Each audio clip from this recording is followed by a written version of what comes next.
మహబూబాబాద్ జిల్లాలోని దంతాలపల్లి పోలీస్ స్టేషన్లో అంగన్వాడీ టీచర్లతో ఎస్ఐ దురుసుగా ప్రవర్తించారనే ఆరోపణలు తీవ్ర కలకలం రేపుతున్నాయి. తనను వేధిస్తున్న వ్యక్తిపై ఫిర్యాదు చేసేందుకు వెళ్లిన అంగన్వాడీ టీచర్ ఆవుల మంజుల, హెల్పర్ వెంకటలక్ష్మిని ఎస్ఐ రవికుమార్ అవమానించారని బాధితులు ఆరోపిస్తున్నారు.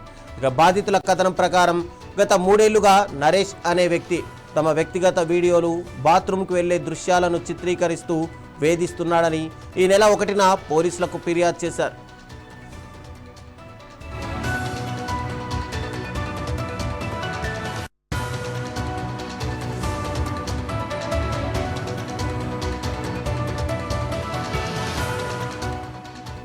అయితే న్యాయం చేస్తామని చెప్పిన ఎస్ఐ అనంతరం పోలీస్ స్టేషన్కు పిలిపించి నిందితుడి ముందే తమను దూషించారని, తన ఛాంబర్లో తనను, తమ భర్తలను కూడా అవమానిస్తూ బెదిరించారని ఆరోపించారు.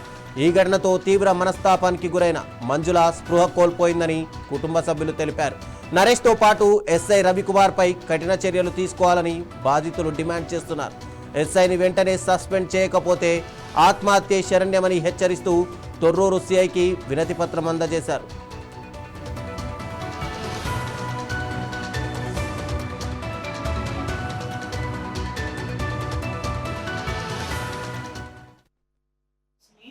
మహబూబాబాద్ జిల్లా దంతాలపల్లి మండలం వేమ్లపల్లి గ్రామం.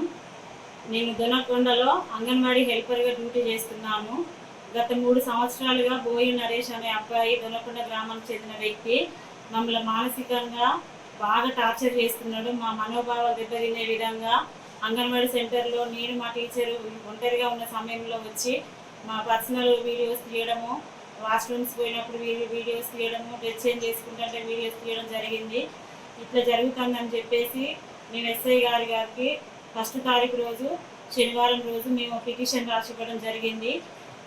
మొన్న 2-3 డేస్ నుంచి మమ్మల్ని పోలీస్ స్టేషన్ చుట్టూ తిప్పి మీకు సరైన న్యాయం చేస్తా అని చెప్పి పిఎస్లో మొన్న శనివారం రోజు 1వ తారీఖు పిటిషన్ ఇచ్చినాము.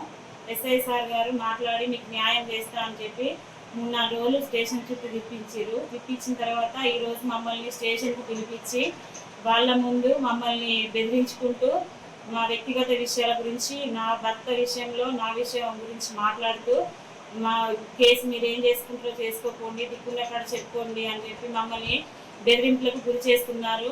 ఈ విషయం గురించి ఎస్ఐ సార్ గారి విషయంలో విచారణ చేపట్టాలి. మరియు మీ పిటిషన్ ఇచ్చినటువంటి వ్యక్తి బోయి నరేష్ మీద చట్టపరమైన చర్య తీసుకోవాలని